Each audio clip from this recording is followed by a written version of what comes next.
Okay. Good evening. Welcome to the Corporate Overview and Scrutiny Committee January meeting.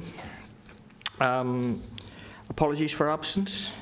Thank you, Chair. We have apologies from Councillor David James, and we also have Councillor Ken Pritchard attending remotely. Councillor Fiona Cole and Councillor Cooler Jolly have notified that they will attend remotely if they can, but Councillor Bob Purser is in attendance as a substitute for the Labour group, and Councillor Brian Sargent is in attendance as a substitute for Councillor Clubley, who has also sent her apologies. Thank you, Chair. Any others? Okay, thank you. Any declarations of interest? So the minutes of the previous meeting has been circulated. They start on page 3. Page 4. Let me know if there's anything that people... so this is the call-in minutes that we're looking at from the 20th of January. Yeah. Page 5 and page 6. So is it your wish that these are true and accurate minutes and I can sign them? Yeah, this is going to be the difficulty. There were only 4 people there, 2 of whom I don't think are here tonight. It was me and Sam. David and Fiona, who are not here tonight. So there's really only 2 of us that can say whether they're happy with them.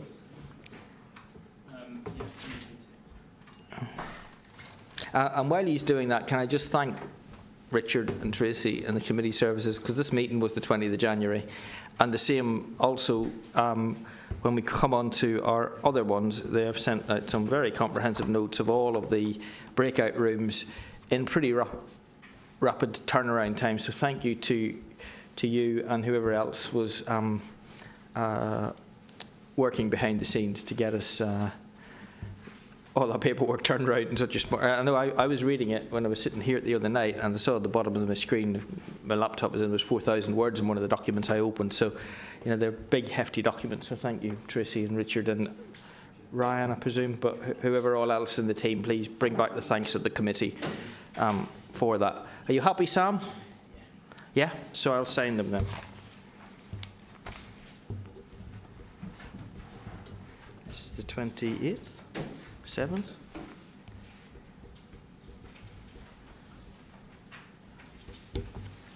Okay.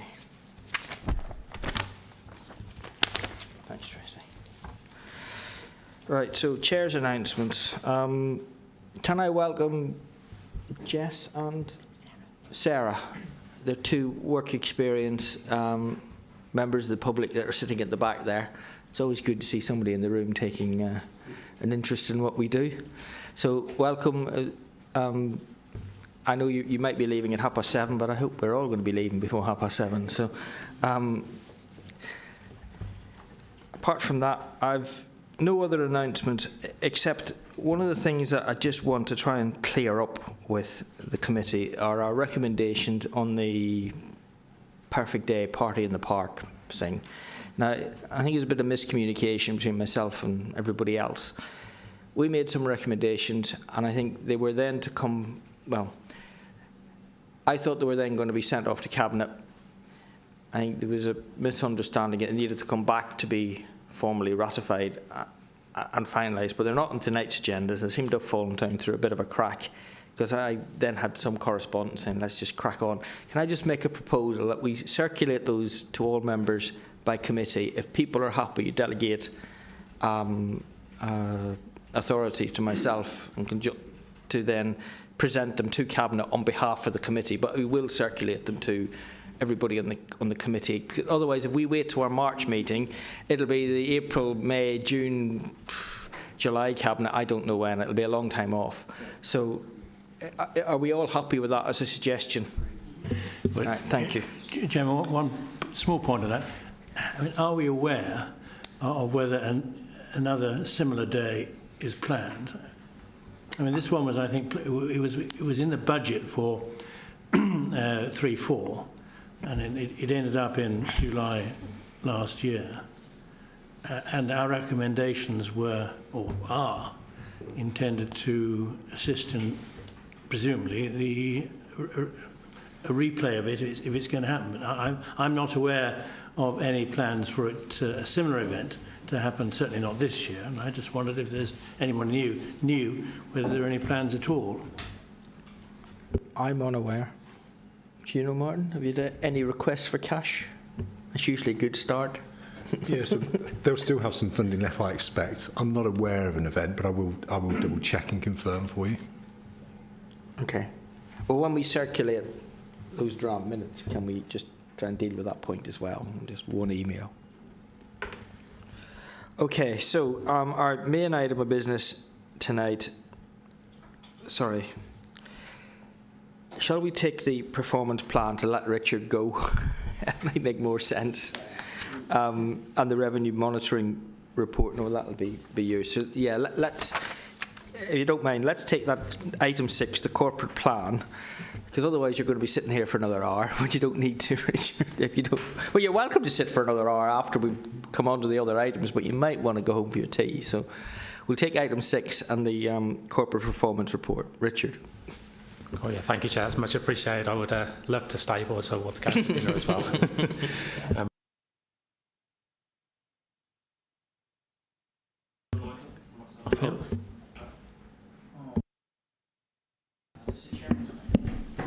Is that there? Is staying on now? Perfect.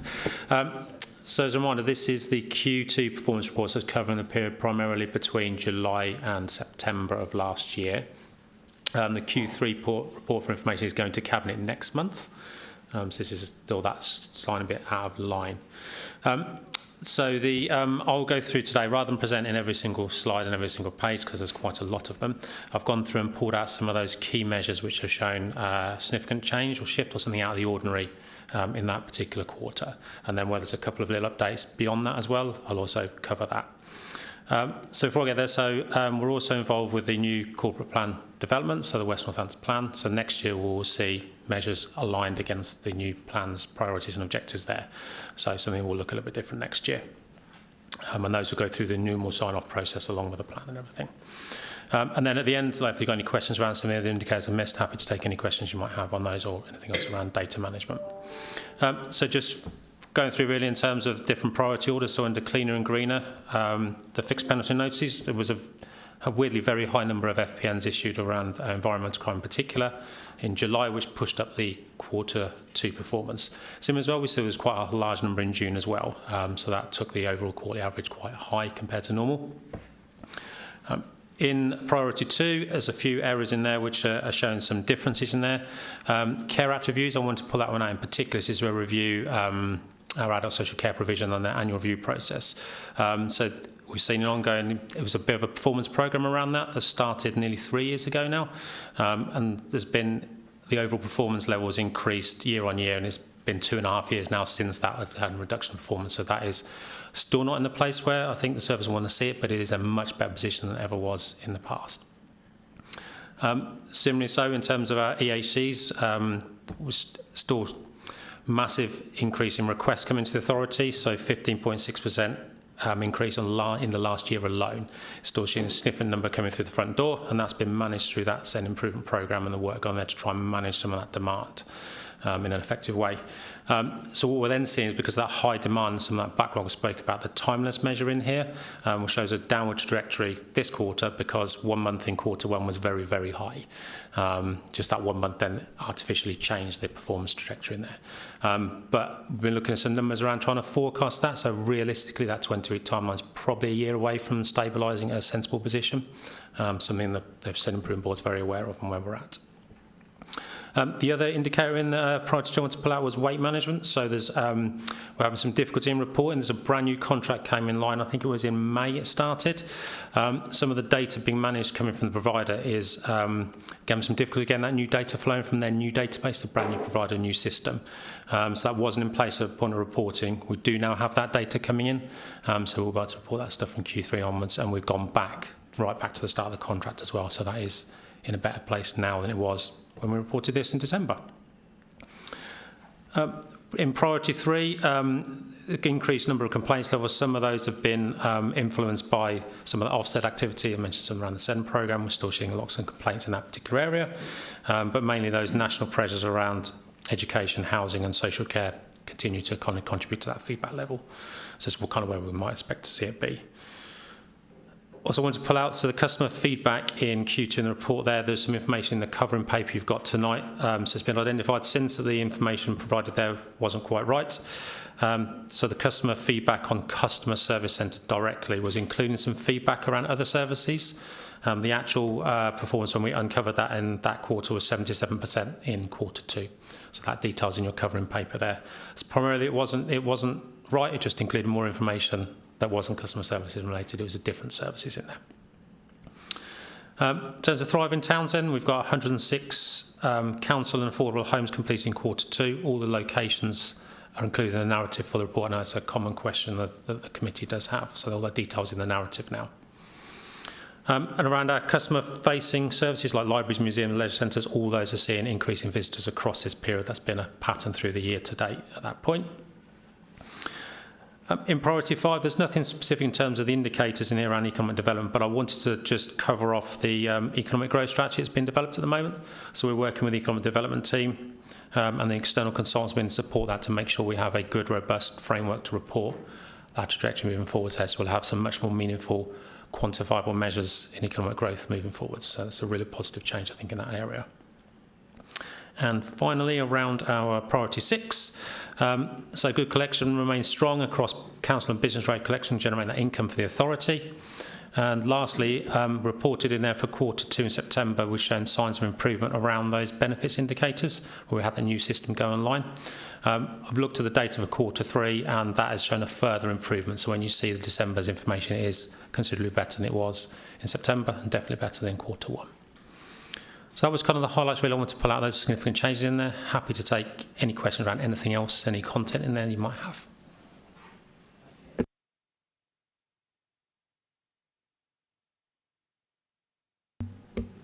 So I think it's just as easy then to go through them quickly on the priority. So priority 1, clean and green. Members got any comments? No? John? Jim, thank you. Only one, I think. Right. Yes, EV charging points. We record those in the district open to the public. Of those open to the public, are we able to say how many are operated by us on our land, if any? Yes, so that was an indicator reported previously, and I can't remember, I think it was 35 at the last time I reported it, but as there wasn't any plans to have any more installed or run by us, we removed the indicator from the report there, but I can find out and bring that back. So when you say installed and operated by us, because I know there were some that SNC put in toaster car parks, so they were installed by the council, but I think the operator was BP. I could be wrong on that, but I don't think the operator was the council, although they're in a council car park. Yeah, I think that's the important thing, and Councillor Harris is undoubtedly going to expect some disappointment that we have no ambitious plans to put any more on, but that's not for us. But we could comment upon it at an appropriate time. That's all. Thank you. Okay, anything else on clean and green? Jonathan? Sorry, then Sam. Yeah, so I will pick up that point, Councillor Shepherd. I guess there's been work taking place on an EV strategy, and we're still some way behind the national average, although we might be marginally ahead on East Mids. So it's not really a point for Richard. I think it's a general observation that we're still a long way off that national target of 97.4 average. So I hope it's something that either this committee can pick up or replace, or whichever committee, to really get on top of the rollout of that strategy. So love it or hate it, it's in the mix, and if we're going to have it as part of our strategy, we should be delivering on it. Second point, if I may, on green and clean, similar point really, fly tips. We measure them clearly in this KPI pack. But I'm not entirely clear. Measuring is one thing, but I'm not entirely clear what our strategy is to reduce them. So again, that isn't a Richard question. It's more of a broad question. What sits behind this? How are we trying to mitigate the problem? For instance, when people are charged, in inverted commas, for doing so, what do we learn from them? And do we know why they do it, apart from the obvious that laziness or whatever it might be? So I just, again, raise the point that it's great measuring it, but I'm more interested in knowing what we're doing to try and mitigate it and stop it and prevent it, really. So, thanks, Chair.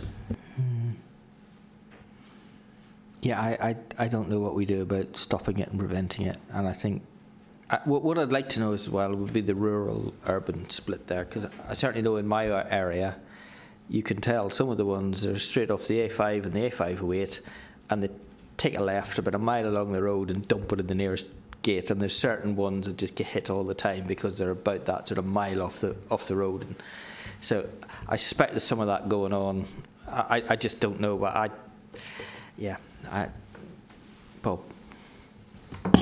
Well, it's a huge issue in Abington Ward, and they're different in that fly tipping obscures a whole lot of kind of complex. I'm saying that it's not that complex actually.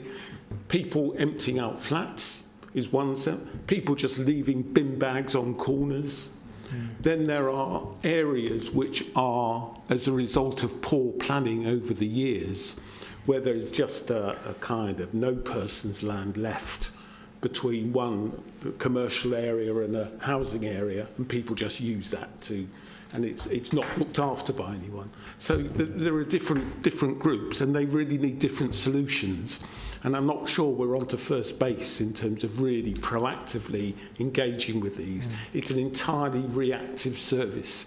Sometimes if councillors don't report them, nothing happens, and it just gets worse and worse. So we need some way of really understanding what the problem is by geography, and then having an action plan to deal with it. And until we get there, it's going to be an entirely reactive service, which is costing us a lot of money, and it's just and it just brings down our local communities, and people just get absolutely fed up with it. It's 50% of my mail coming in is about this issue, and local residents are really just fed up with it. No, it is, and I don't know about the efficiency, but I certainly know around my area they're very efficient, WNC, at getting rid of stuff. Sam, and then Brian. Fly tipping as well, but a slightly different thing on it. So it's not about the issue in itself, but it's about what we're reporting.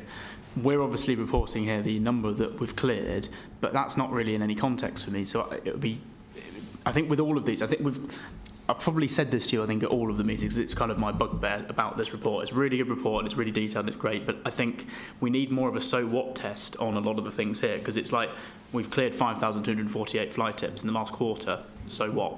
Is that 100% of all the fly tips that have been recorded? Is it, what are the kind of points behind it? And so that doesn't really tell me anything. What it would be good to see is two numbers of how many fly tips were reported in the quarter, what percentage of them were cleared, how quickly were they cleared. That's where I think it would add more value. Brian? Thank you. It's Ray Connolly's full-time job in Briar Hill. I think he has one a day. He also does other areas which are not his ward and gets slapped on the knuckles for it. It seems to be done very efficiently. He has been to the deputy leader about it, and it's cleared a little bit quicker. I had an instance in St James, and the rubbish was there for 2 weeks. In the end, I didn't wish to do this, but I was very unhappy with the officer and says, is he just ignoring us? It was cleared the next day. But the time Imran and I going and looking and checking, they cleared it. Give us a van, we'd have cleared it for us. You know, it's time. Everybody's running around doing other people's jobs. It was done in the end, but not very quickly. Okay, Keith?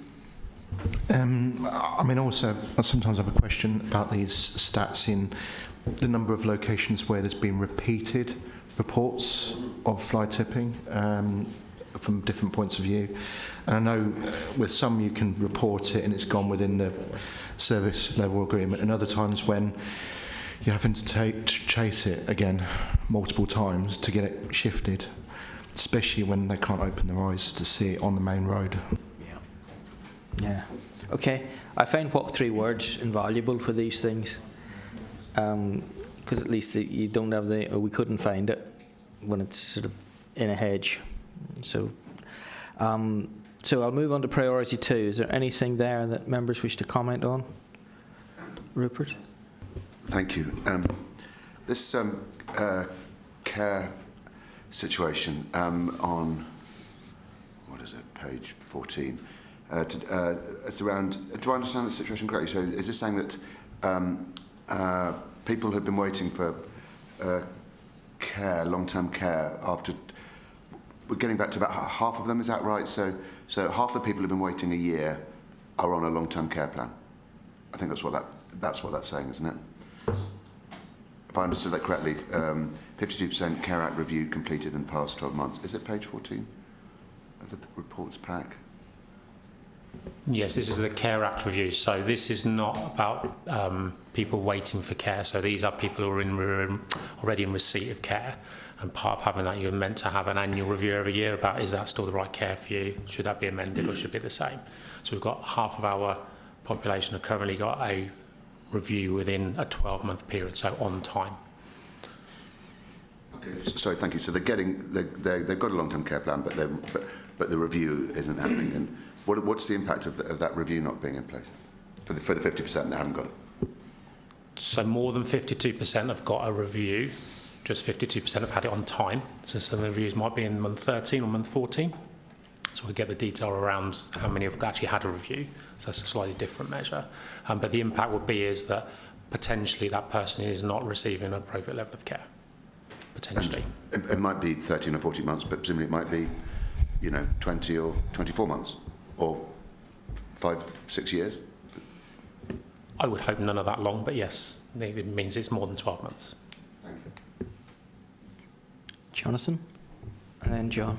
Thank you. Yeah, a similar point, but relating to the first 2 elements, the Care Act assessments and the carers assessments.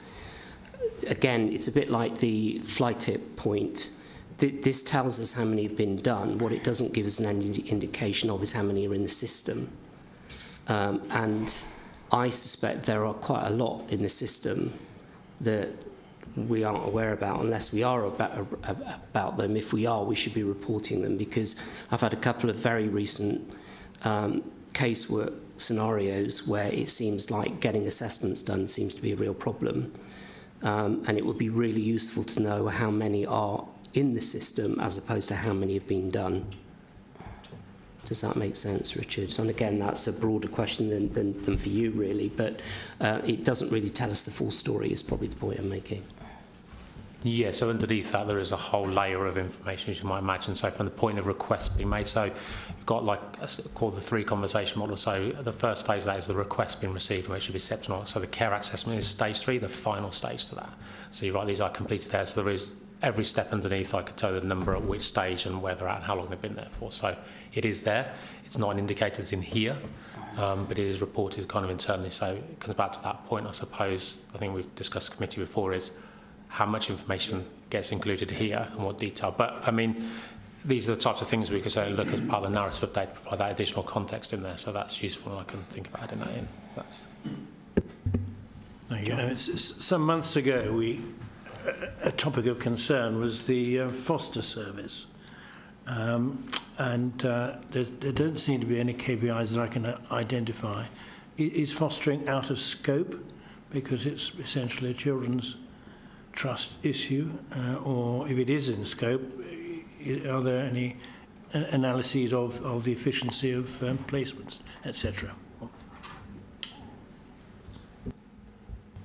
So not out of scope as such, it just isn't one of those services that can report in the corporate scorecard. It comes back to a similar point about the council has an awful lot of services, and that one just happens to not be a key measure in here. The Children's Trust report a whole suite of measures into the council, which includes some data around fostering, so there are indicators reported by the trust into the council. It just isn't here. as we, because of the criticism last year, as we would expect it to be very much a service on an improving trajectory with various targets to meet and to judge against that trajectory, I just wonder whether there's a process of suggesting that it might be included in these KPIs. So part of leading into the, I suppose, the end-of-year review around measures in the corporate scorecard, that's absolutely the time to do that. So as we lead into new corporate plan, there'll be that conversation about what are the appropriate measures. So the paper would go through EPP and would come here as part of it. So that then is the conversation point there to do that. Perhaps a recommendation, Yeah. One other point in this section on the ECHP assessments. Again, obviously we had the Ofsted report and spend, I think, about 1.7 million extra. Martin, looking to you to see if that's correct. Roughly there or thereabouts. When it doesn't appear that we've seen necessarily any positive impact of that yet coming through, and I appreciate there is there's always going to be a lag. Do we have a sense when that might kick in? So where you'll see it will be in a couple of places. You'll see it in terms of the number of plans that we have. So the upward trajectory about the number of plans being issued. So it's currently, it says 4,000 now, and I think it's about 4,200 already now. But that year-on-year increase in the number of plans shows you the number again through the process. The timeless indicator is what we get judged against. But when we respect to time, we had a backlog of about 600 assessments, I think. So those are essentially all late.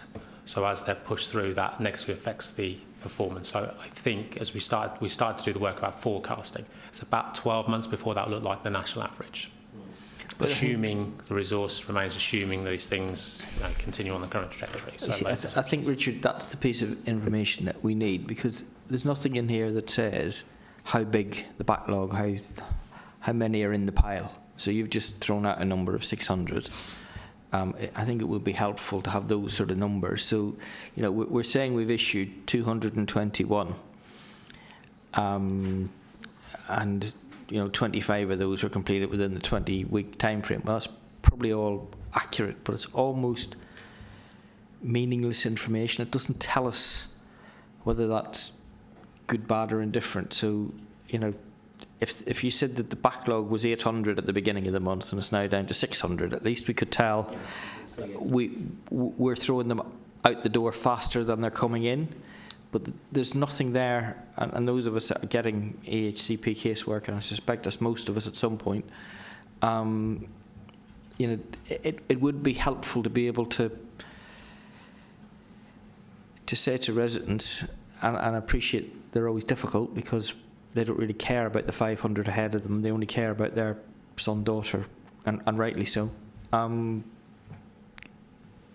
think it would be helpful to inform all of us where we're at with those as well.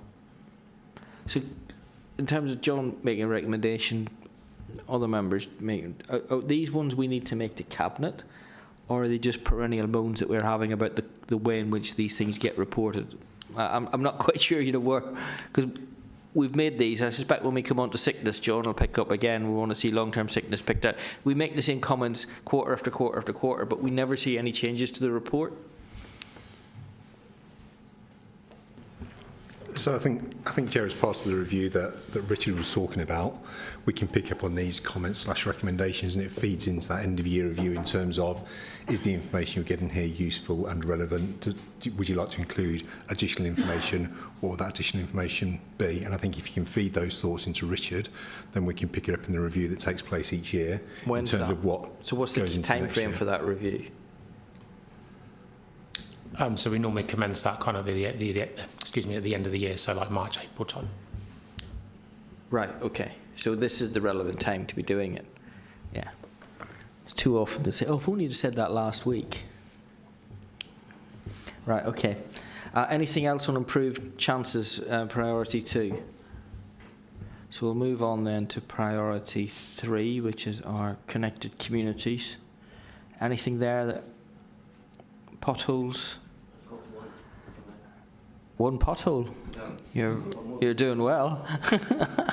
No, this is the statistic on routine maintenance. Just if this is a clarification point, and it may be I'm interpreting it wrongly.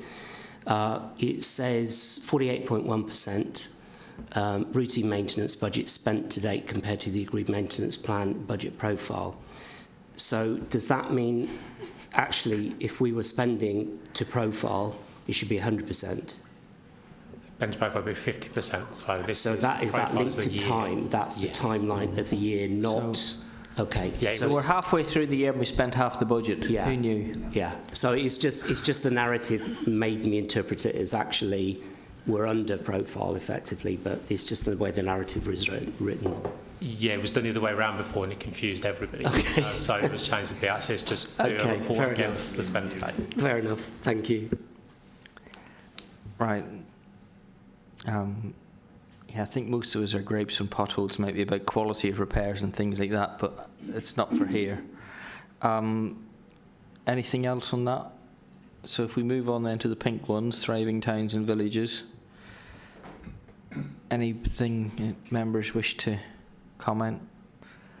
The one that, the applications, planning application one, it's the brackets or agreed timescales, and I suspect that there's a very, very high percentage of our applications fall into that brackets or agreed timescale.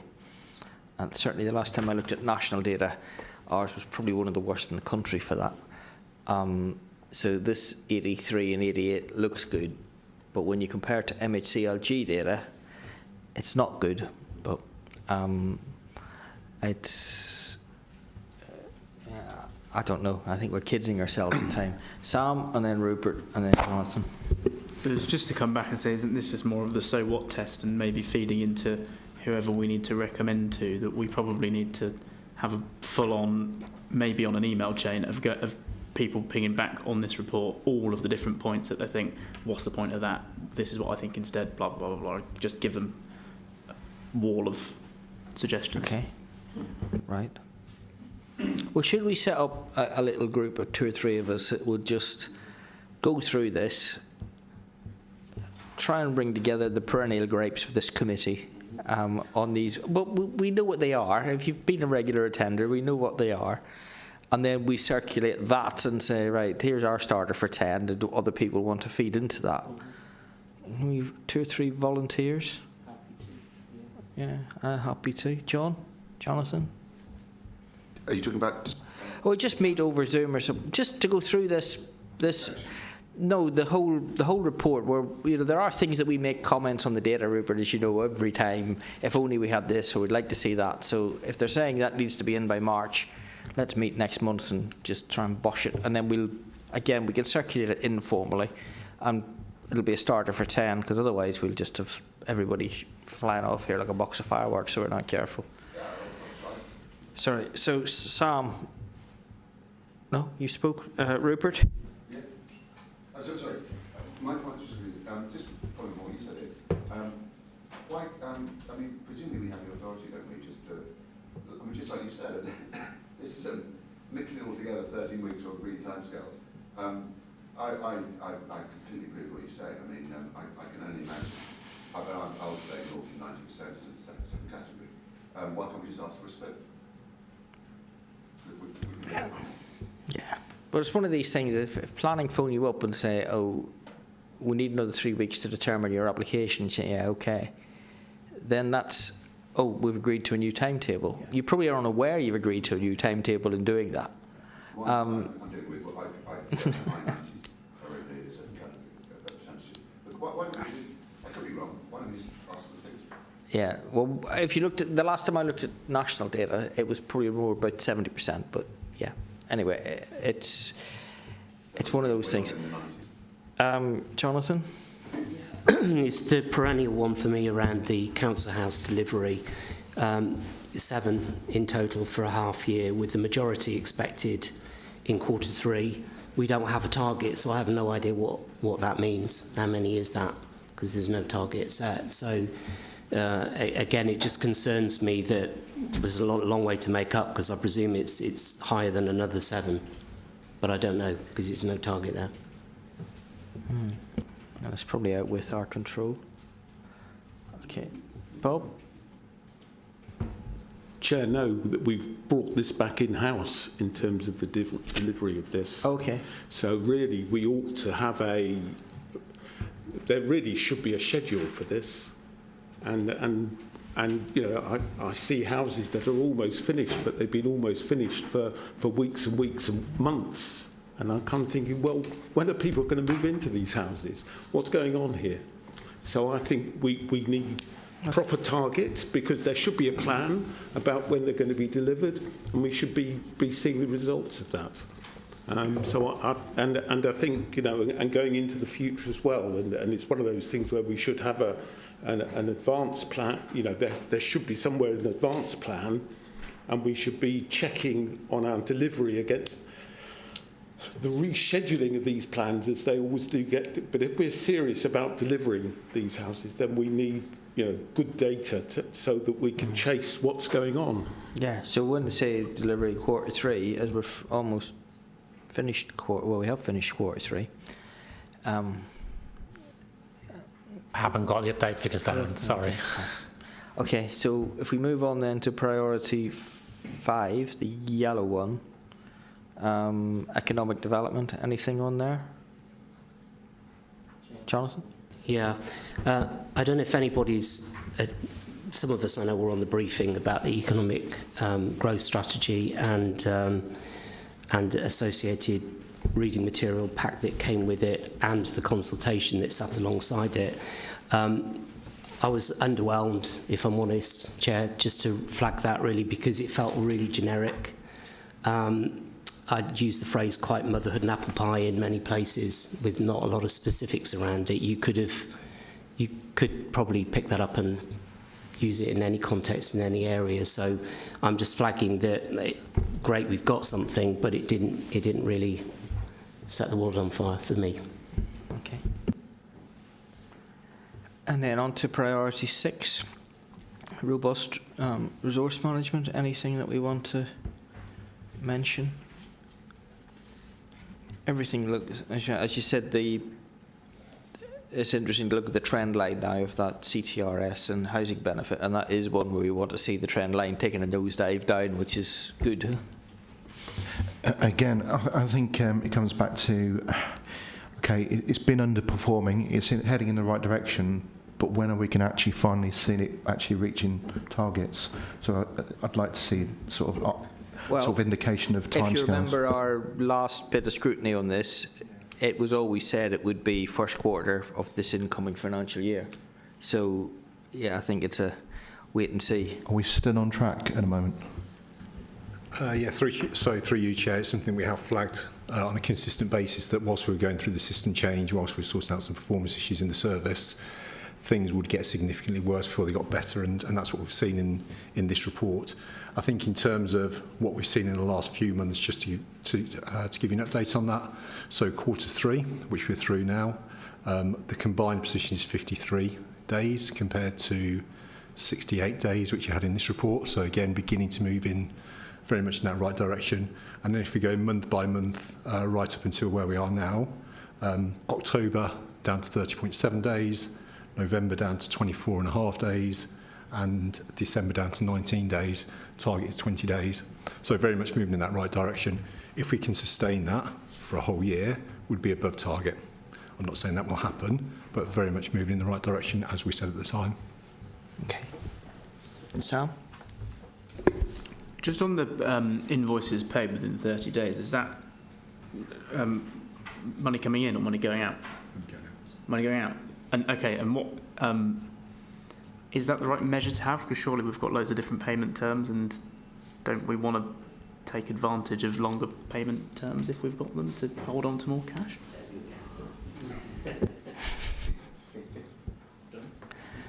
Yeah, I think it depended on the interest rate environment. I think in times now where you can actually get some money with it sitting in the bank, it was a good idea. I think hitherto I always took the view, cash is the lifeblood of any business. Get it out to them.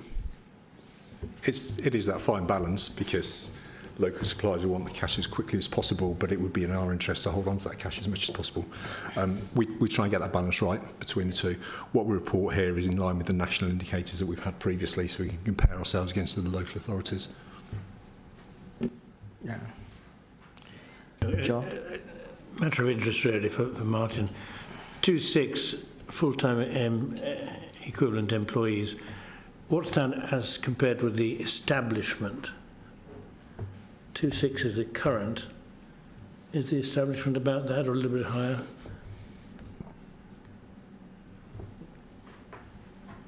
I think it's about that, but it's one of those ones I'll need to go away and check actually and confirm for you. I mean, I would imagine it's maybe 50 or so above. At a guess, something like that. Yes. So what we do have measures of, and I can provide this information, is we know what's on the establishment, we know the number of vacant posts, and we know the number of people in post. This number of employees will be the number of people in post, and we will have a significant number of vacancies at the same time, because we see that coming through the budget monitoring report, where we have underspends because we've got vacant posts. But in terms of if you wanted those actual figures, then we can provide that separately too. Okay. Sam, and I want to move on. I've just picked up on the sickness. So we're expecting that the average employee is off 10 days a year sick. Ah, well, do you want to hand over to John at this point? Come on, John. This is something John has flagged on numerous occasions, that there'll probably be 2 or 3 people in there on very long-term sick that will skew the stats. Yeah. No, I mean, as has been pointed out earlier by Richard, I wasn't aware that there was a sort of once-a-year opportunity to review the approach. Yeah. And we are gathering a number of ways in which we suggest we might like to review the approach. And we'll have a list of these before March to be considered, and that would possibly include the way in which we look at sickness monitoring as well. Yeah. Yeah, I think John has consistently made this point around if you've got 2 or 3 people with long-term sick conditions and they've been off for 200-300 days, then that stat goes up through the roof. They need to be highlighted and taken out, or some way that we can see what the quote-unquote normal level of sickness is. Rupert? Chair, I know you want to move on, but I just know that the national average is 5.7, and I just wonder why we're nearly double the national average. Yeah, good question, don't know. The pain of working for WNC, I mean, what is it? Okay. We can provide further information on that, Chair. I don't have an answer tonight on that one. Right. Yeah, quick. And this feeds into the wider discussion about the opportunity to review, and I think we've discussed this briefly before. I think it would be useful to see. I know that there are other unitaries that we sort of hold as our benchmark comparators, similar to us. I think it'd be really helpful in the future to have some sense of how we stack up against them. Clearly not on every measure, that's probably going to be impossible to do, but maybe on some of the key measures. So we're looking out and not just within as well. Thanks. So, well, thank you for that. I think we should move on. Do you want to... You're free to stay or go. It's up to you, Richard. Thank you. He's going to be out the door like a coiled spring. Revenue monitoring, do you want to give an update on that as a segue into our budget discussions, or do you want to... I think it would make more sense to do that, really. So do you want to just give us... It says you're going to have a verbal update from Martin on the latest revenue position. Yeah, so thank you, Chair. So the last... position that went into the public domain went into Cabinet in December. It showed period 7. Period 7 position was just over £4.4 million overspent. The big pressures being, as you know, in adult social care primarily, the Children's Trust, and offset by underspends in some of their areas. If we look at period 8, which we don't report publicly on, but period 8 broadly stayed the same as period 7. It dipped just under the £4 million mark, so it was a very slight improvement, but the pressures were still in the same area. So not any significant movement between period 7 and period 8. Period 9, we're just finalising we will see some pressure actually coming forward when we compare period 9 to period 8, and the pressure we're primarily seeing is in the Children's Trust area again, which is pushing our overall overspend up. I'm not going to quote a figure at this point in time because we're in public session and we're broadcast. That report is being pulled together at the moment and will go into Cabinet in a couple of weeks' time or so. But it is moving in the wrong direction, which obviously isn't a great position to be in this close to the end of the financial year. And it means that as an organisation, we need to do whatever we can to bring that back into balance as much as we can by the end of the financial year. So that's where we currently are on budget monitoring. Any questions for Martin? Okay, thank you. So we'll go to item 5 then. So that's our draft report on budget scrutiny and the task and finish groups. So can I just first start by, I did send an email of thanks to everybody that took part, but I think on the night, on the Zoom call, it'll always tell you how many participants. So I think it was something like 43 or 45 that we got to at one point. So it wasn't just us, you know, and I do want to send my thanks to all of those 45, which were officers and directors, cabinet members. So we had a good broad section of the council helping us with this. So, and much as we'd always love to do a lot more, when you think about what we did manage to do, needed 45 odd people. If we really wanted to do absolutely everything, we'd need the cast of Ben-Hur. So,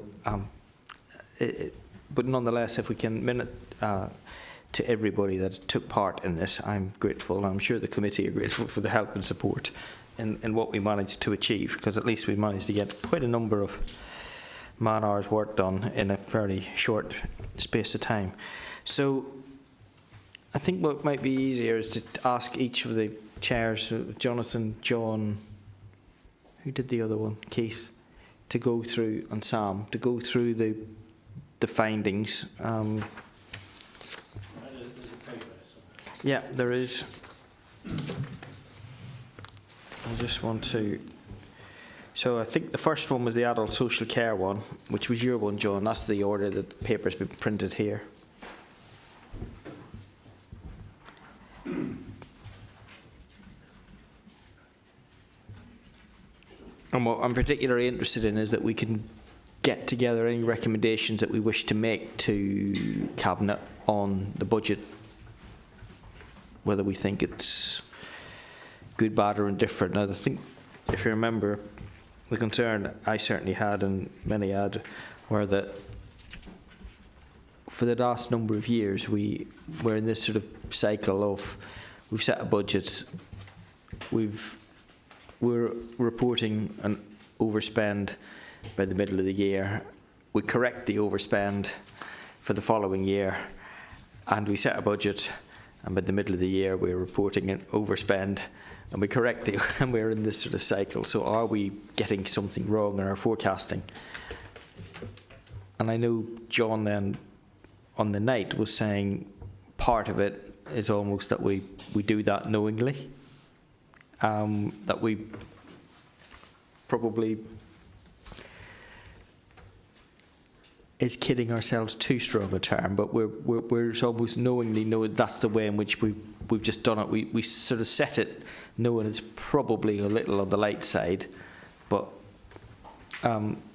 hope to get through. But is that a situation that we're kind of resigned to, happy with, or do we think we should be saying going more the other way, but then that might then push up our overall budget envelope? So, John, what did you and your group come up with?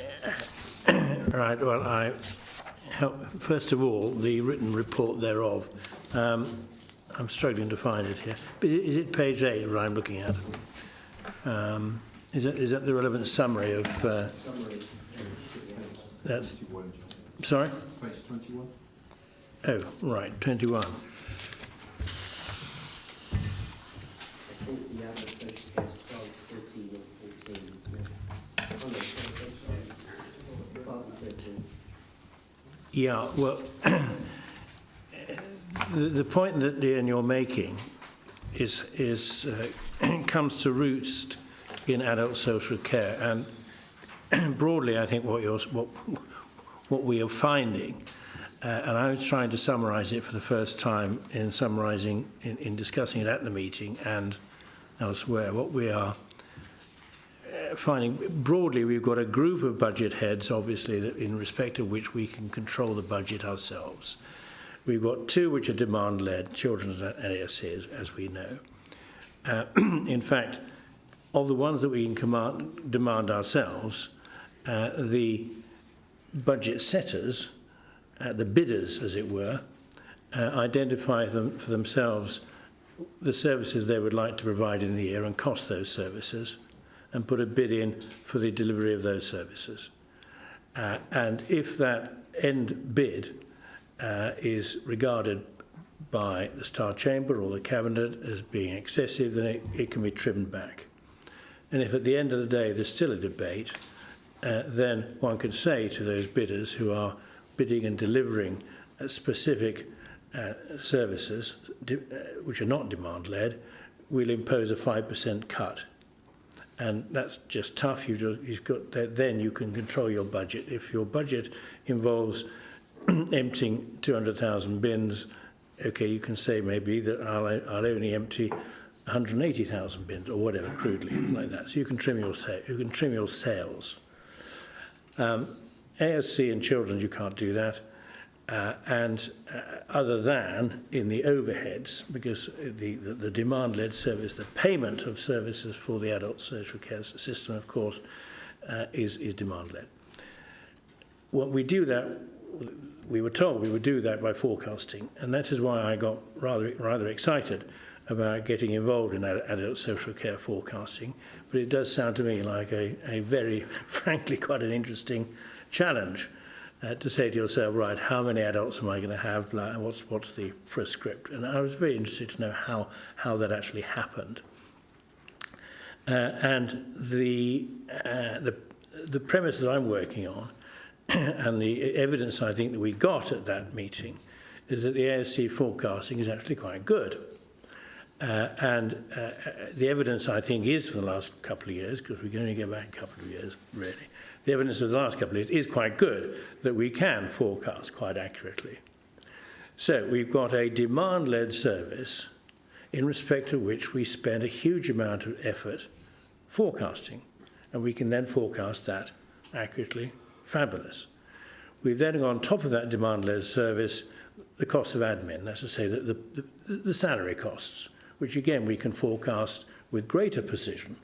We can budget that superbly. So we've got two broad budget heads in ASC, and we're a large budget. So pausing there, then going on to cabinet level discussions. Cabinet level discussions, we're setting budgets in all the service areas, and then when at the last minute, when all the budgets have been set in all the service areas, we're asking them to have 10% reductions.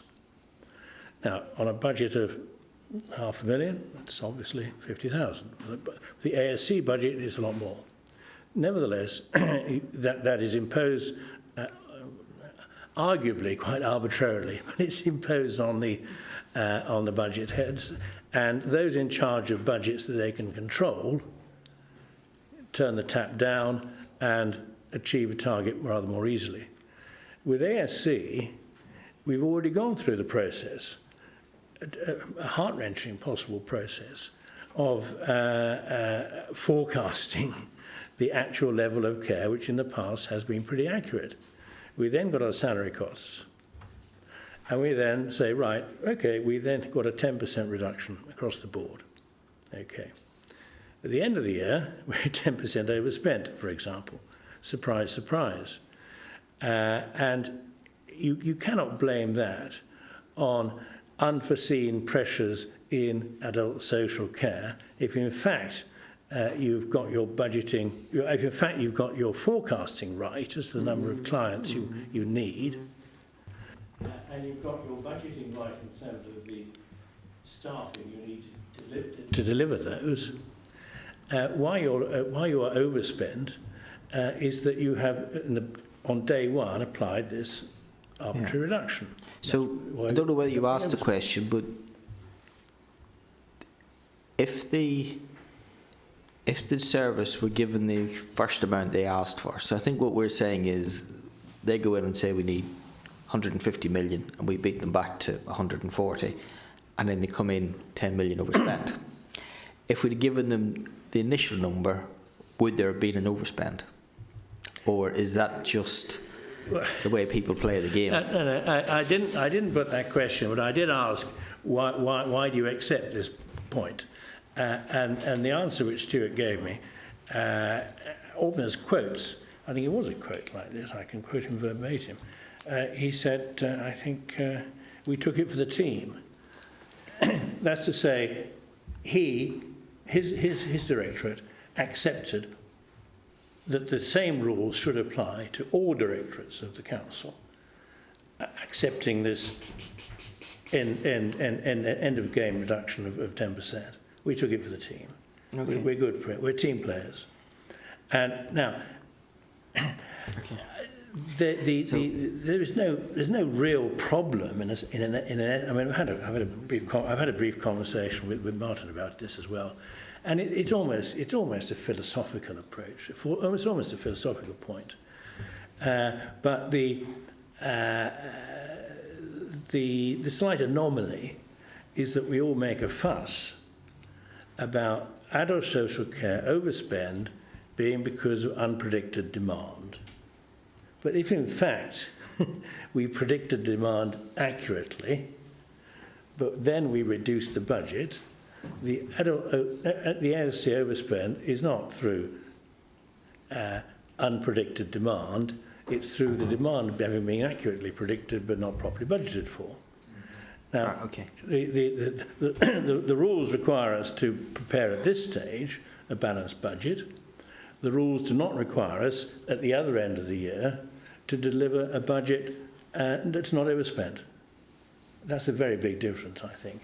So, it's the law requires a balanced budget to be delivered at this stage. The law does not require that budget to be spent. It allows an overspend. We're not, as I understand it, committing a crime by overspending a budget. We've just got to find the cash. So, at the end of the day, in the very short period of time that we've had to look at this, and in a very short period of time that I've had to give some thought to this, I just find it a slight anomaly. And I suppose in terms of, I mean, I've not heard a detailed response from Martin on this. Be interesting to hear, and I think I understand what his position is, and it's quite reasonable position. But if in terms of I was asked to make a recommendation here, I would certainly say that ideally an arbitrary budget reduction should not apply to a demand-led service, or if it does, to take a shot for the team, it should be 5% and not 10%. And it's 10% throughout the board, and it's obviously impacts more on ASC than everybody else because it's a bigger service, bigger budget service. I think that summarises this particular point that you were raising, Ian. And it was the principal one out. It was one of them out of this particular task and finish group. Okay, thanks. Can someone keep an eye on that screen? Because I can't see Ken. He was on the screen in front of me that I could see, but he's disappeared. So if you are wanting to say something, you better wave at some of the rest of them and they'll let me know. Thank you, Chair. I can see myself on the screen, but obviously you can't. But I can hear every word. All right, thanks. That's okay. Yeah, just can't see it. I know it might be a bit unorthodox, but if you two are wondering what the heck we're doing, if you stick your hand up and I want to ask a question, I will bring you in. But if you're just wondering what the heck we're doing at any point, please. It might be a bit unorthodox, but you might as well feel engaged with what we're doing as councillors. So what recommendations do you want to come in on this point, Ken? Oh, sorry, Martin does. Martin. Yeah, thank you, Chair. I think I think there's an important point of clarification here. So the arbitrary reduction that we've just heard about doesn't apply to their whole budget. What they bid for, what all services bid for, is unavoidable growth. And if we look at unavoidable growth across the whole authority, and bearing in mind our current budget is about £415 million, the unavoidable growth going into next year was about being proposed going into next year was about £33 million. That's what all the services bid for. And what we do in a bid to try and balance the budget is we say, well, actually, we understand that you bid in for £33 million, but we're going to reduce that unavoidable growth by 10% to give you essentially an in-year efficiency target to try and deliver your services within that slightly reduced envelope, but just on unavoidable growth, not on the total cost of services. So if I look at the adult social care unavoidable budget pressures, they highlighted it was 14.3 million. So arguably we held back just over £1 million from them, expecting them to try to, as you said, Councillor Shepherd, take a hit for the team and try and deliver efficiency within the year. I think the first year we brought this in was this current financial year, 2024-25. We tried that approach by restricting the amount of bids we had coming forward in order for them to kind of correct their base budget. And when I look through budget monitoring for this year, nobody's highlighting that as a problem for them. You could make the argument that because adult social care is overspending, it contributes towards that problem. But if we look at all of the other services where we've applied the same reduction of 10% on their unavoidable growth, nobody's flagging that as a pressure in this year, which is the reason why we've repeated it for 25-26. The other bit where I do absolutely have sympathy with the services on is when we set the draft budget, we then begin to move into the final budget. We run a range of other what we call budget robustness sessions for services to come forward and say, actually, we're experiencing greater demand or there are risks in our budget. And adult social care for next year and at the same time last year raised some pressures that they had. Now, we then have a choice of, do we actually give them that money and reduce it and fund it from contingency, or do we hold that money in contingency, and if they can't manage that particular pressure, then we push it out to them once that's actually realised and become an actual pressure for them. And in all the times we've been WNC, we've taken the approach that if we've got changes coming between draft and final, we understand, we listen to what those risks are, but we hold it in contingency. I think what can then happen, and we've seen it again, certainly for this financial year, is the pressures being flagged between draft and final budget are at a certain level, and then you get into the actual financial year and it increases even further and demand continues to go up and go up and go up, and that's what causes us a particular problem. I think in terms of the point in the balanced budget, yes, it's a legal requirement to set a balanced budget. Every authority has to do that. What we've managed very successfully to do over the first 3 years, and when we're in our 4th year now, is to deliver against that balanced budget, taking the approaches that we take. So whilst lots of authorities have seen pressure and have overspent their budget, we've had elements of services that have overspent and they've been offset by other areas that have underspent, and each year so far we have delivered within that balanced budget that we've set. Okay, Keith? Oh, sorry, Ken? Yeah, thank you. This is obviously for Martin. It's with regards to the overspend potentially at the end of the year.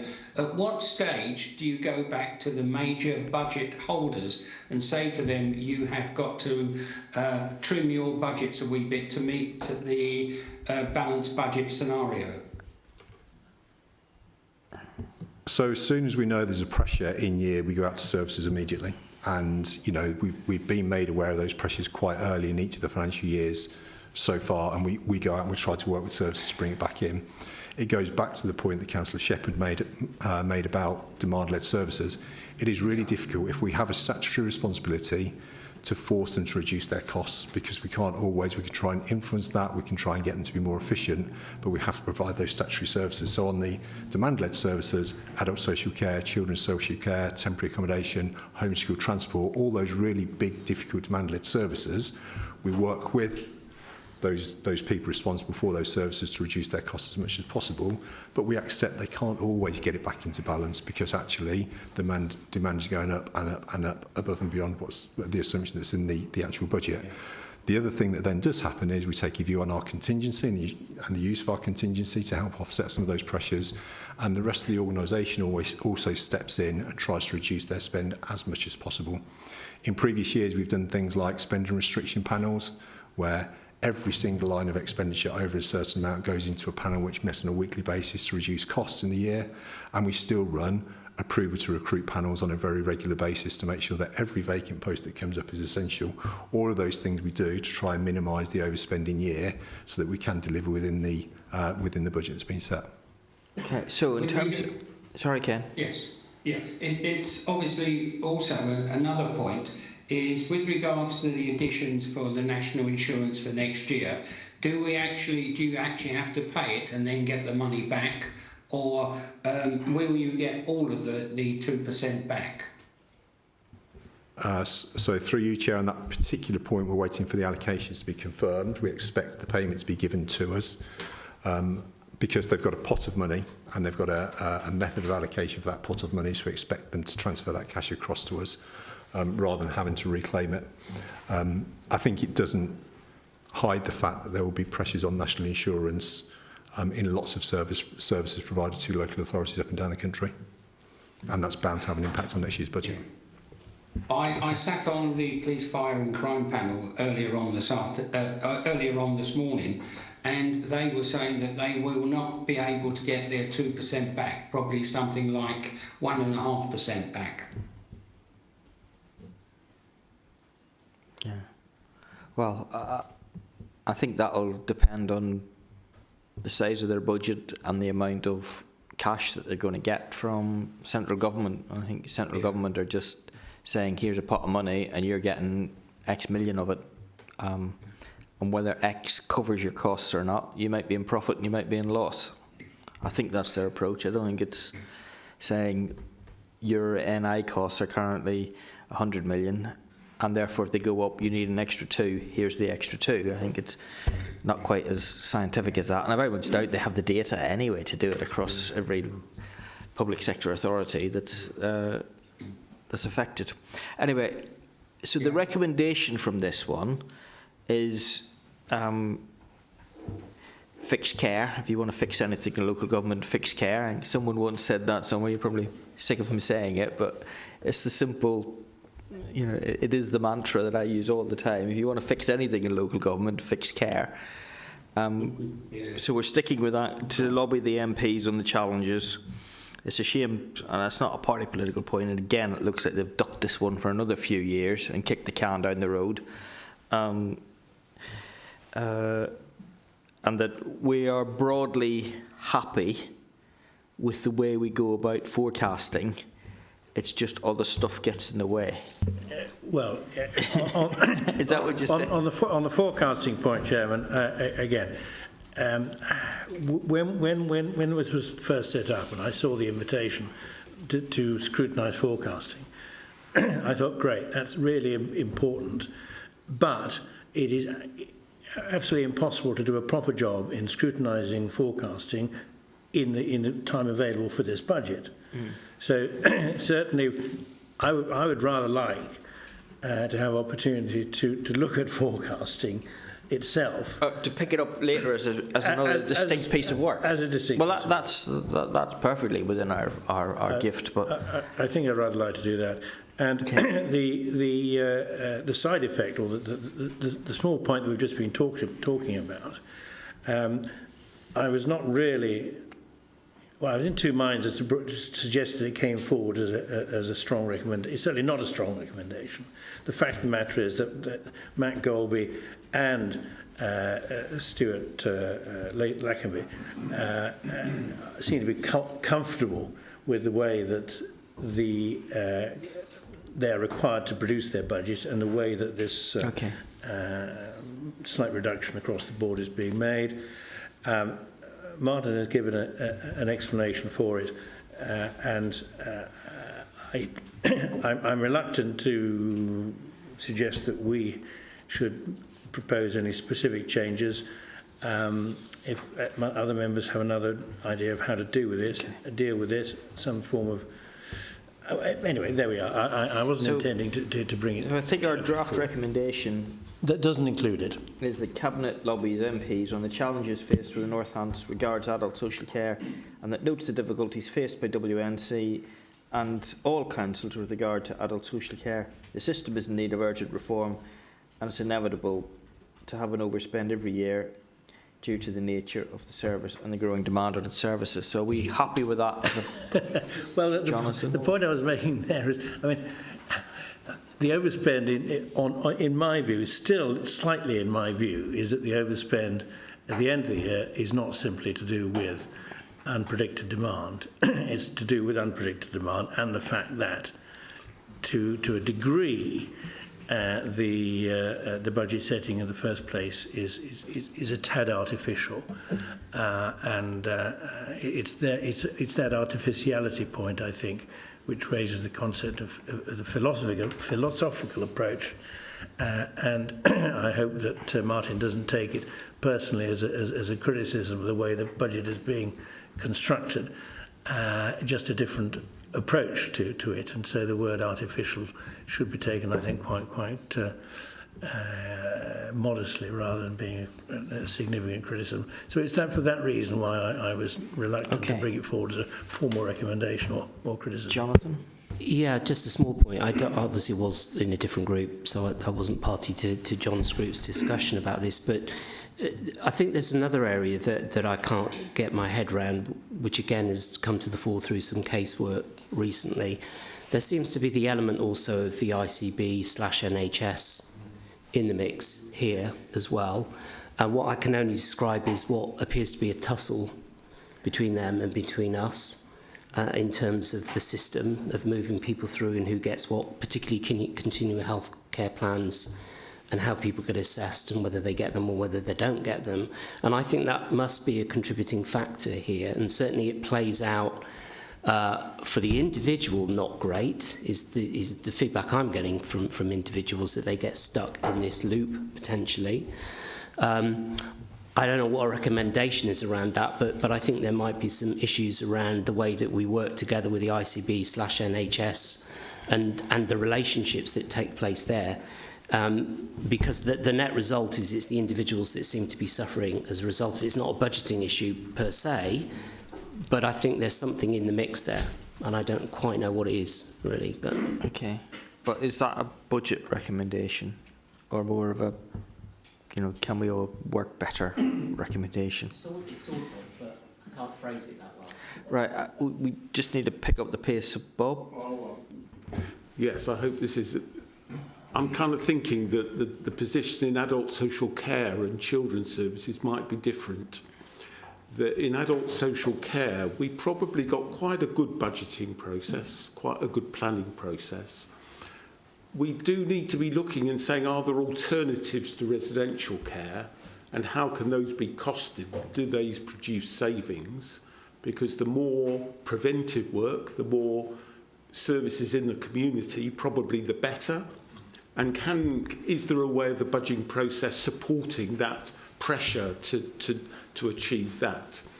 Then on the children's services budget, which I think is kind of the same issue but almost opposite, in terms of we have a commercial market there that we are really trying to impact on in terms of the price of placements. Now, it seems to me that we've got one process going on, which is, can we step down placements? And is that happening to achieve savings? Making the assumption that we're providing the right care for the right children in the right place. That's the starting point. But there's the stepping down thing. Is that producing savings? And then there is just the top of the market, which seems to me absolutely extreme. And is there any way that we can use our budget process to actually control the top of the market? Because it's exploiting us, I think. We're being taken to the cleaners in some ways. And I just wonder, is the budgeting, is the amount of money in the budget where we say, no, we don't have that money because that's the budget? Can that be used? Because in the commercial world, surely you would walk away. Yes, I just feed those 2 points in. I think, unfortunately, the providers know that we don't have that option of saying we're going to walk away, and they've got 11 places for the one bed. 11 demands for the one bed, so they can charge what they like. Martin? Chair, 2 points just very briefly. The step down work we absolutely do. Children's Trust do that on a regular basis. Adult Social Care do that on a regular basis. When children or adults have been moved into expensive placements, those services look to step them down as quickly as possible to avoid that cost going forward as soon as we can. So that absolutely does happen on a regular basis. I think the first part of your comments was all to do with, do we consider investor save schemes? And we absolutely do. We encourage investor save schemes. We encourage services to come forward and say, if you spent this amount of money providing your own properties, for example, you might be able to save this amount of money. And we do ask for a business case. You'd expect us to do that. We pore over those business cases and we decide whether to support them or not. We have a significant pipeline of different investor save schemes, which means we quite often have to invest our capital, sometimes quite a large amount of capital up front, but we've seen the business cases and we expect there to be good revenue returns as a result of that. And I think that goes back to your trying to provide some of the service provision ourselves, so move out of this very expensive service provision in order to save costs going forward. We absolutely do that. Okay. So I think... Very quickly, Chairman. In lieu of a recommendation on my specific point, may I suggest, I think, I've just thought of it, I'd much prefer this. As Martin has confirmed, this is the second year in which we've applied this reduction. The first 2 years it wasn't there, second 2 years. Why not a scrutiny of the concept of the approach, rather, as a separate issue in the new year? Yeah. April, May, when the outturn for 4-5 is known, then look at the contribution that this reduction made to that outcome and the previous year's outcome, and broadly have a review after its operation for 2 years. Okay. So, sorry. No, you go. No, I just want to, just conscious of it, it's about 7:20, so we need to move through these other bits a bit more pace. Sorry, final word. Just very quickly, yeah, final word. Martin, at that last bit, I just I don't understand it, because what you're saying is we encourage lots of children's services to look into getting their own care, but because of the associated cost savings.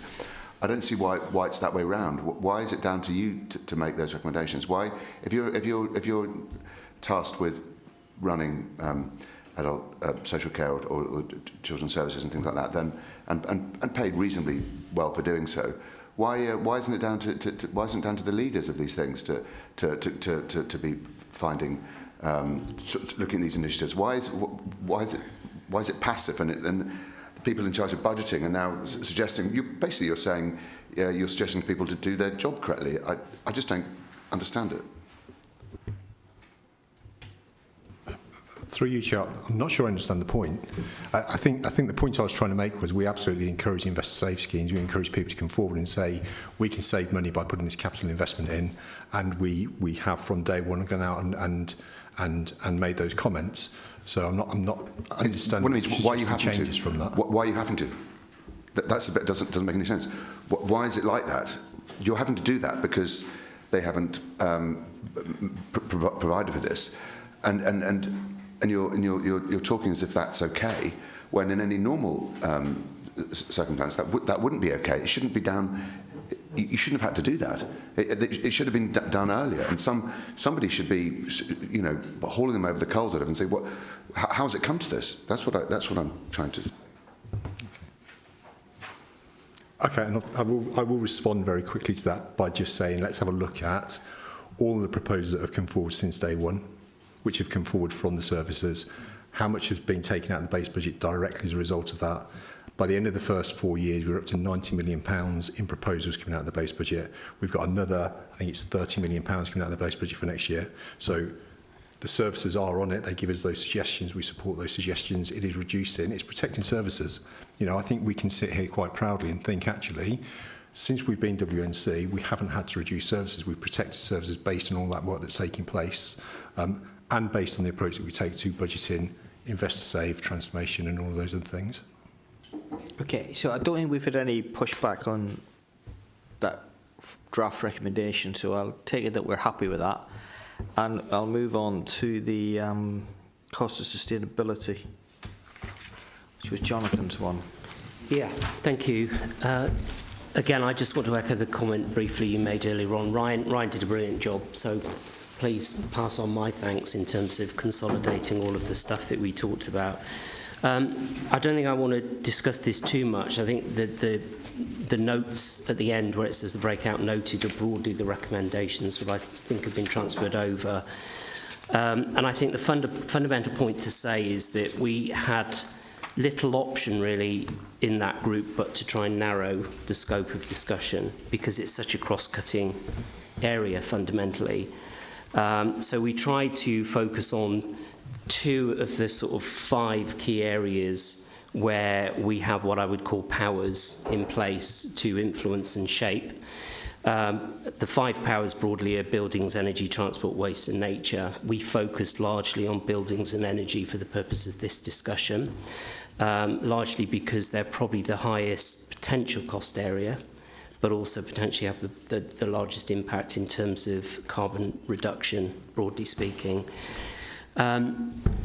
You'll see from the notes, the minutes broadly, that I think one of the challenges that we've got at the moment is we are blurring our targets. So we have a 2030 target and a 2045 target, and they're 2 different things. One is region-wide, one is for council emissions. And in the slides that the office has kindly put together for us, we had lots of blurring of lines, which I think you'll pick up in the notes. So we were talking about stuff that really was a 2045 impact, not a 2030 impact. So one of the key things that we need to do as an authority is clearly separate those things so we know what is making a contribution to what in terms of those 2 timelines fundamentally. Broadly speaking, the upshot I would say is that we don't have a clear plan or strategy. We have things happening and things making contributions in these areas. And one of Martin's team talked very much at length, Sharon, about the capital plan, and there are elements within each of those, or not all of them, but some of those areas where you are making a contribution to a net zero reduction. But we don't separate them, we don't pull them out, you can't tangibly grab hold of something and say this is the plan, these are the contributors to that particular plan. So I think that's one of the areas we would like to see, is something that clearly shows and demonstrates what the plan looks like. I suspect that it would be scary. That might be one of the reasons why maybe we don't have it. But I think if we have a plan that shows us that sort of investment that's required, we'd at least have an anchor point to know what it looks like. Good example is the solar project. That's been bubbling away for some time. Really all we've spent on that so far is the £1.5 million to sort of scope it further, but we've not really yet got that over the line, if I've got that correct, Martin. I'm sure you'll correct me if that's wrong. And we have an example where there was the £7 million grant that came from government for leisure centres. For the boilers. Say again? For the boilers. Yeah. But we haven't measured yet the impact of that or the output of that. So whilst there are other pots of money floating around that have come in for government in various different ways, they're probably the only 2 things that directly we can see that are... But did you manage to answer Kula's question that she asked at the time, which was how much money in capital no. have we set aside to, as a council, to get to this 2030 target? The short answer is no. No, we don't know the answer, or no, we haven't got any money? I think it's the point I'm trying to make is that it's in lots of different pots, but we do not have a consolidated view. Okay. And I think the recommendation in there is to try and pull that together. So the recommendation, the draft recommendation, is that we have a strategic plan to cost the sustainability by 2030 is introduced that will bring all strands together, and that further work is required in respect of the capital investment and what this includes. Okay. And mine would be to end net zero altogether, but... I didn't refer to your predisposition, Chair, but... Well, yeah. But I'm interested in the will of the committee. Are we happy with that? Yeah, I'll be outvoted on that one. Okay. So, huh? Oh yeah. I appreciate that I'm in a majority of one, but that's okay. I'm not here to impose my view on the committee. As most people know, I have my own view on net zero. I think it's a waste of time, but it's the policy of the council, and I take the view that the council should fund its policies, and if it can't, then it should either have different policies or have things that can be funded, and that's the bit that I don't think anybody has managed to get to. Even, Coola's coming at it in the opposite direction as I am, but I think we're both coming at it in the same way, which is saying you have this policy, how much have you got in, and if you haven't got any money to fund it, then you're likely never to hit it. Yeah, at that point, then we might diverge as to what to do about it. I would say scrap the policy. Others would say then fund it. But we obviously come from different perspectives. We know this well and truly. But I think that I'm probably on the same page as Cooler, which is we don't seem to know because we don't have a grasp of it. We have stuff, but we don't really know what that looks like. And I think you can only make that decision about whether you fund it or scrap it until you know what it is fundamentally. Yeah. Okay. So. Then we had a discussion on MPH, and I don't think you're making any recommendations, Keith, are you? Well, actually, there was one thing that wasn't picked up in the notes that we did comment on. So we've recognised the increase in compliance and regulatory costs as per the new Ombudsman. And one of the key things in there, noted in the summary, is the £24 million costs of the redoing of the high-rise blocks at post Grenfell disaster. But of course now WNC has taken direct management of housing delivery. And one of the things we commented on earlier about the delivery process is that we've got all these things out there, but we don't know what the state of it. We can see that the pipeline of delivery of those houses is pretty shocking. We've promised 4 years, of the last 4 years, about 500 houses, and we're not reaching those targets. So my further recommendation is that basically the Corporate Overview and Scrutiny Committee does revisit the delivery plan for housing in terms of what we've got in the pipeline and the delivery timescales. Because at the moment, all we keep on seeing in the budget every year is we've got this in the capital budget for housing, and then we're deferring it again for another year because we're not delivering. So we had about £1 million a week in the it was a massive amount of capital that was being budgeted for in the MPH budget. So I am aware of quite a number of sites where they've been chuntering along, and we keep on deferring the budget to the next financial year. Now, I recognise there wasn't.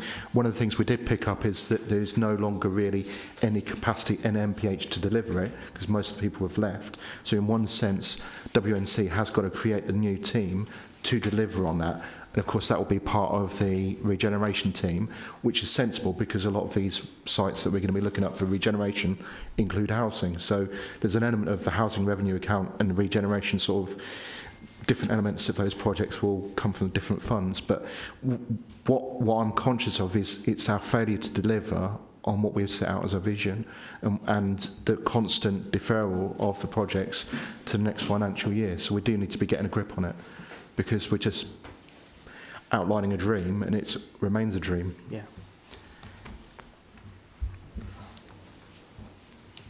Brian? Have we allowed on next year's budget for the new landlord legislation?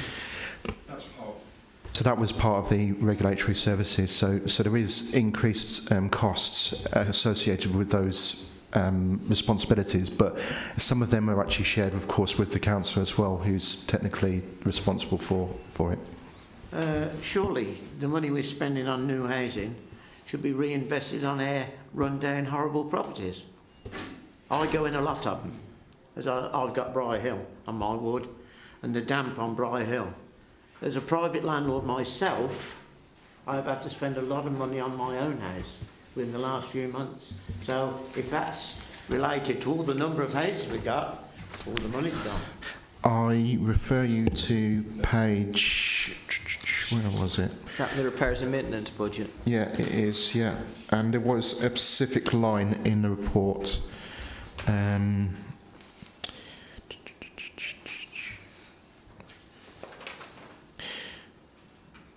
Yeah, there was a specific line that mentioned the responsibility, and part of the maintenance is to do with the. Okay, there you go. Yeah, so it's a bit obscure, but it's on page 36, halfway down, MPH stock condition surveys, FRAs, and regulatory changes, including Wahab's law, and that's specifically on mould, damp mould, yeah. This is legislation to inspect every house, and well, I think if you go out and pick a house at random on Briar Hill, a private landlord would have to pay a hell of a lot of money, and we are responsible to inspect our own housing under the new legislation. Yeah. So I think the concern that we had when we wanted to look at this area, we'd had the report to council, when was it, October, November time. There was a fire survey ongoing, and I think the big concern was there were a number of reports that they had commissioned that were all due to report by the end of last year. But we were just a bit worried that those recommendations would say, and we've done the surveys and we've now got all the surveys up to date, but by the way, there's a X £million remedial works that now need to be done that wasn't budgeted. So I think you're saying you haven't found any evidence of that, so you can give us some reassurance on that? They've definitely taken that into account, because if you... Councillor Purser, yeah. I think what I think I saw, and I might be put right by Martin, is that there's been some real front loading to capital spending on the sort of, if you like, repairs and maintenance side. That's probably the wrong term, but the sort of capital investment, not new house capital investment, but the sort of significant repairs amount. And that's a matter of judgment about how quickly you do different elements of that. And I think that is something somebody within West Northants, in terms of members, should be taking an interest in, whether we're getting that balance right between, you know, the fire safety stuff. Well, there's both the scheduling of it, in terms of, but also what have we got the balance between these different items right? Was that the answer to the question? I'm not sure. Martin? I think that's fair. I think it's a fair observation. I think the other thing that I'd add into that is it would be worthwhile having a look at capital slippage from year to year, because there is an awful lot of slippage that takes place in the HRA capital programme from year to year, which means schemes aren't being delivered, which will include, you know, if we look at page 38, you've got a table of how the capital programme is set up. It will include some new build expenditure, it will include buybacks and spot purchases, and I expect it will include some repairs and maintenance spend as well. And really just from my experience previously on the board, I think we were pretty poor at actually monitoring that and getting a grip on that. So I think, given that WNC has taken a greater interest in this area, perhaps that is something that we really do need to look at and really get our heads round, and get some pressure on to deliver, really, because that's... Well, I'm conscious of two things. We set out to make recommendations to Cabinet, and we appear to have only given ourselves recommendations for more work for this committee. But sorry, do you want to come back on this, Brian? Sorry. Have we allowed for a team of inspectors, not only to our own property, because these inspectors now have to do private, and what would be the cost to the private landlord? Right. I think we need to be careful that we're not in danger of writing the MPH budget and what's in it. What we were concerned about was whether or not we had we were going to have unexpected bills as a result of some of the issues that were raised back end of last year. Sorry, Keith? As has been said, the stock... Yeah. I know you want to come in, Ken, in a second. Yeah, it was something I haven't had a word with Keith on, but something I've brought up with senior members, is that have we considered not just next year but also in long term of bringing the management of these houses back in-house? I gather there's been a couple of investigations in the past, but when you consider we're spending 35 million and also we've got 100 people employed to actually manage these particular houses. Keith? I do have to declare an interest that I'm a leaseholder as well, and I have to say, whilst not perfect at MPH, they are certainly much better than what the old borough council used to be when they did it in-house. But anyway, that's another matter. That's for another matter. I think coming back to what we really need to do, so we've got a question about the capital budget for new builds, the questions about the compliance we have to do as a landlord, and the stock condition survey. So those stock condition surveys are known about now, and they can now sort of proceed to work on making sure we're now back up to standard, including those issues that Councillor Sargent outlined. When houses have been, sorry, Chair, when houses have been inspected, I think it's only about 3 months for these recommendations have to be done. So it's a very short period. I read the Act, it bored me to bloody death. I think it was about 3 months that you've got to do them. Now, I assume that'll be a private landlord, but it could also include the MPH old stock.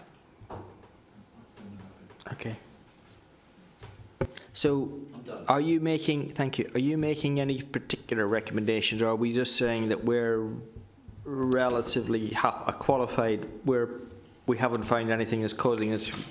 I think basically the recommendation is that, as Martin's outlined, is that basically the capital budget is revisited to make sure that we're basically complying with both our needs as a social landlord in terms of the repairs, but also the delivery of the new builds. Okay, so we got that? Sorry, you missed a bit. Which bit do you need, Tracy? Could you just repeat that, please? Sorry. So the capital budget, HRA capital budget, is revisited to make sure that we are both delivering on the decent home standards, the regulatory requirements, and the new builds.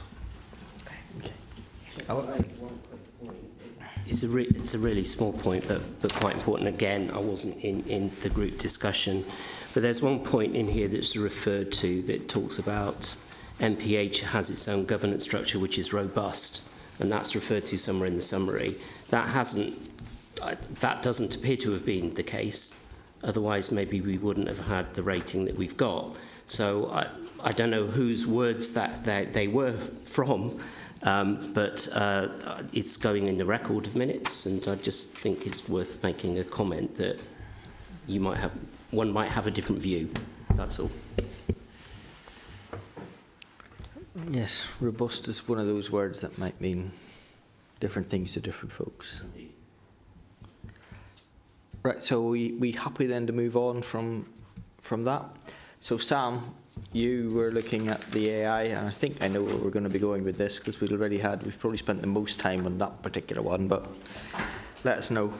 Yeah, well, this hopefully will be easy. There was one budget line in with a £5 million saving. That was flagged up as highly unlikely.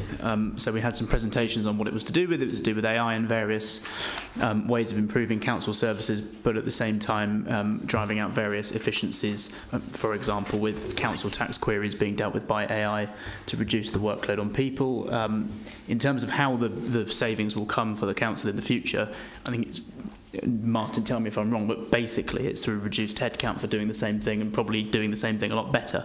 But putting a clear time frame on that is not reasonable in the view of us having looked at it in detail now, so we are recommending to put no saving in the budget and delete the £5 million line. What we are also recommending to do is making sure that there is a directive from Cabinet that there are specific targets set for teams to try and achieve some material savings, so that hopefully in the near term we will get that. We're just not confident enough to actually put it in the budget. Okay. Any other comments on that? Only one, small one again. I read in the notes it talks about corporate overview and scrutiny realised in the medium to long term that significant savings to the council could be made. Again, we're not qualifying what significant means. I know we're talking in the future. I think we should be cautious about words like significant. Given the evidence that we have, we don't really know what it is. So, should we delete the word significant from that? Some savings, maybe. There's a classic line in Yes Minister where Sir Humphrey says to Hacker, you should really understand the significance of the word significant. I think we're there. So I don't think, I think, well, we'd already sort of come to that, but we need to sort of formalise it, that we're making that recommendation to remove that £5 million saving. I don't think that's going to come as a shock to anybody. The targets, I absolutely agree with. I think we need to be very careful here, because we're sending two signals which are contradictory almost, which is there's nothing in this AI that we're confident enough we can put in the budget, take a saving out of, but we're still going to carry on with it anyway. In which you could have people saying, well, if it's not delivering anything, why are you bothering? But on the other hand, we can see hope for it. So it's sorry, Keith wants to say something. We recognise its future potential. Yeah, okay. To increase efficiency. But we spent a six-figure sum on this already.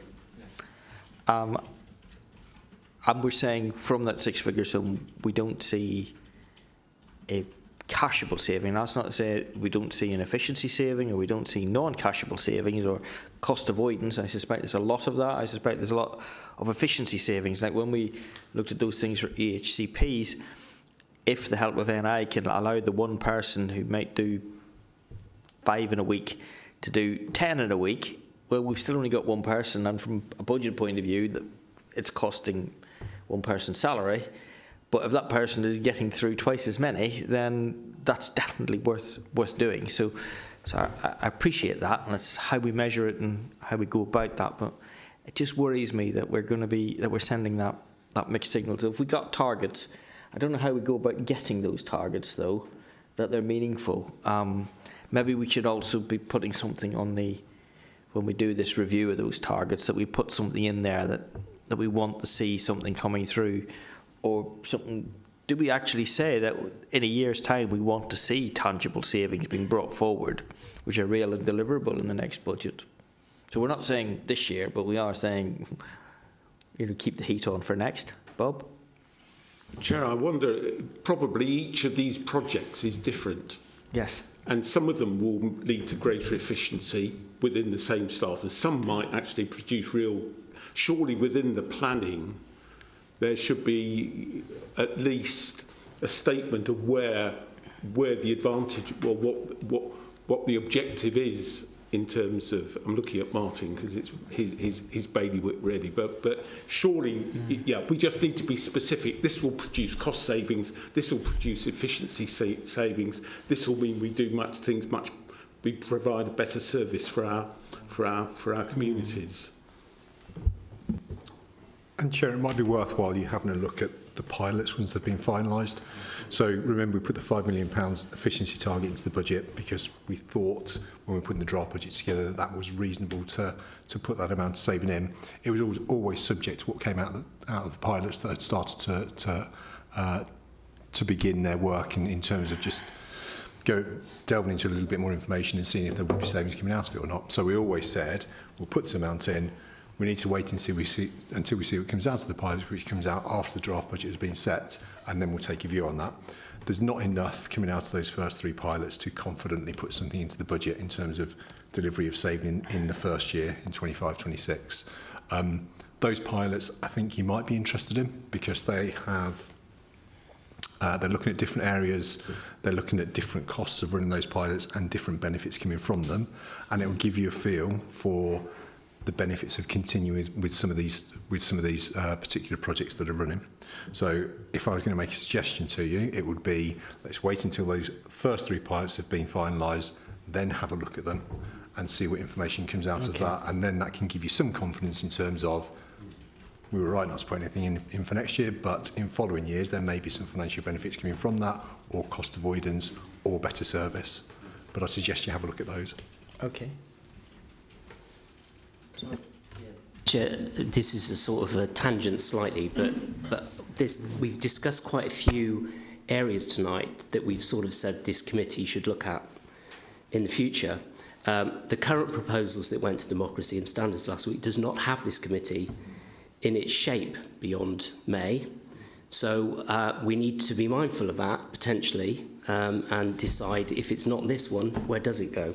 Well, it will be resources and whatever all else we're rolling into it. Resources in place. In fact, some of those things would actually be possibly relatively helpful in terms of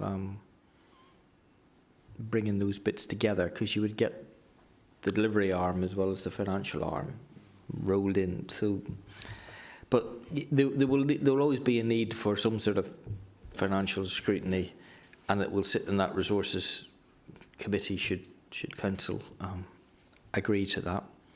So, you know, we are where we are. All we can do is make those sort of recommendations that a scrutiny committee in the future picks up on those as areas of work, and allow future chairs of future committees then to divvy that work up as to who wishes to look at it, whether that's the resources and I can't remember what they called it, resources in place, was it?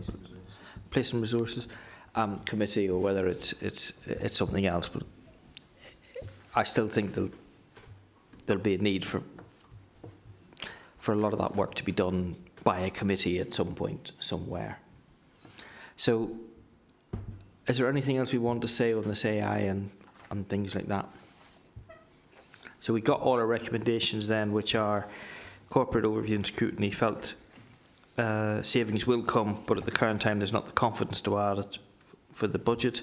Separate targets for teams to try and achieve some material financial savings from the pilots, and corporate overview and scrutiny realise the medium to long term that significant savings could be made. Well, yeah,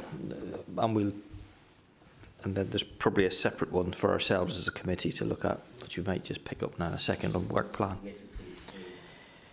Well, just that savings could be made, and we'd get rid of the word significant, yeah? Okay, you happy with that? I can add a section, recommendations to overview and scrutiny somewhere, so it's separate from the cabinet recommendations. Yes, well, that might be because I was just going to then say our last item, the business here, is review of the work plan. Now we've got one more meeting as a committee, which is March. Do you want to just tack those as subject matters on to our work plan on the sort of to be scheduled at some point in time in the future, so they don't drop off? Because when the 4 become 3, I suspect somebody will then have to get the 4 work plans and rearrange them and have that work planning. So if they're on there, they shouldn't fall off the list. Yes. So are we happy to add? You've got a note of all of those as we've thrown them out as we went through. Yes.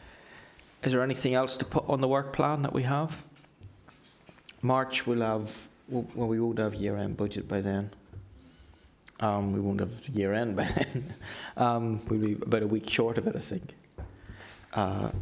Anything else for that work plan for March? And I appreciate it'll be quite sensitive. We may even be in Parda. Yeah, I heard the 17th of March. I think it's the 24th. Yeah, so it's around middle of March, and I think this is a couple of 3 days before close of nominations, isn't it? So, yeah, everybody will be very excitable. So is there anything else to say, Bob? Chair, you might rule this out of order, but just sort of linking the forward work plan with a review of the budget process that we've done for the last 2 years, which I think I found it a very useful process. but it's more kind of information sharing and checking rather than scrutinising the budget. Now, you might argue that the Star Chambers actually scrutinises the budget, and our role as scrutiny should be to scrutinise cabinet members on Star Chambers as to what they've done. But there is something about how do we get a grip of what are the long-term financial issues facing this authority. You know, how do we get into a point at which we make a difference to the way the finances are organised? That's probably enough on that. But I agree with you. In fact, only the other night, I think you were sitting there and I was sitting there when we were talking at Democracy and Standards Committee, and I said we probably need, I would like to think, twice a year, that the scrutiny people, all members, come together for some sort of like pestle analysis, looking down the track as to what's coming in all those sort of various areas, and trying to get, not next year, but 2, 3, 4 years down the track to see what's on the horizon. It would be good to try and have some sort of summit,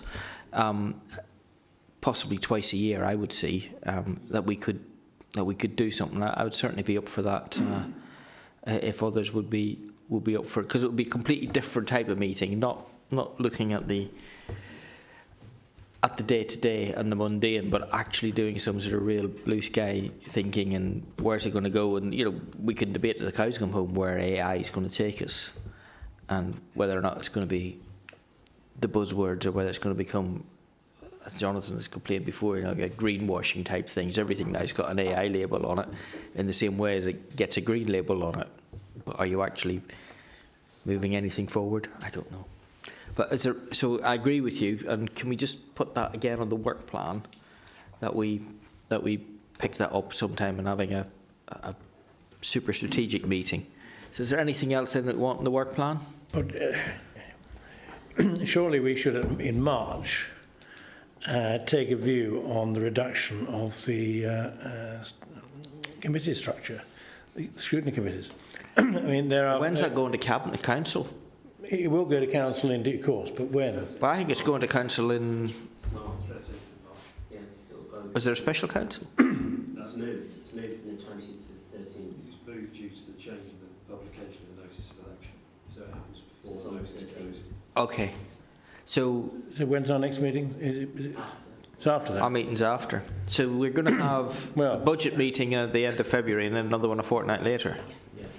So it's that March meeting where if people are not happy with the proposed new to-be committee structures that went through Democracy and Standards last week, that'll be the point to debate it. I suppose so. I mean, or in group. I missed it last week. I didn't spot it. But I mean, 2 committees to scrutinise the entire operation of the council. Almost 3. What's the other one? You got children, adult social care. That's out. And you've got place and resources.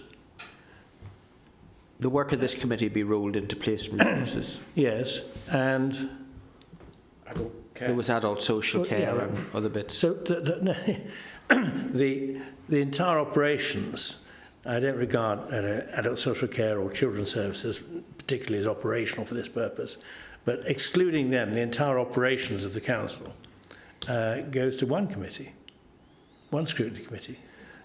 Now, I mean, this year has been my first involvement in this committee, and it has struck me that all our meetings have been rather rushed, rather pressured. We haven't really had that many of them. We've not really been able to deep dive into anything at all. One of the problems is bloody 6 o'clock starts, but that's another matter. I mean, it took me an hour to get from Boughton. An hour from Boughton. That's one of the most frustrating. The worst part of our work is driving for a 6 o'clock meeting. But anyway, to have one committee, No, I just think that just doesn't work for us. Well, Voted against it, John. that'll make for an interesting debate at council, I suspect, and probably needs to have an argument within your own group at some point to try. Well, let's all give some thought to that. It's quite a big issue, I think, personally. It is. Yeah, I think it is. And there was a, well, it'd be wrong to call it a debate. There was a discussion here at Democracy and Standards last week, but I didn't detect a lot of enthusiasm to push back against what was coming down the track at them. From some. Yeah. I say operational, but another way of looking at it is customer focused, customer facing. Very, very few of our customers have got family with adult social care problems, fortunately. They're very, very few involved in children in care. The majority of our customers, the vast 90% of our customers, are receiving facing services which one committee is supposed to properly scrutinise. It doesn't work. Anyway. Okay, right. well, I think we're in danger of diving down a rabbit hole. Is there anything else that we need for our work plan? So at that point, then, I will close the meeting. Well, there is no urgent business. I'll close the meeting at 19:56. So thank you all for your time.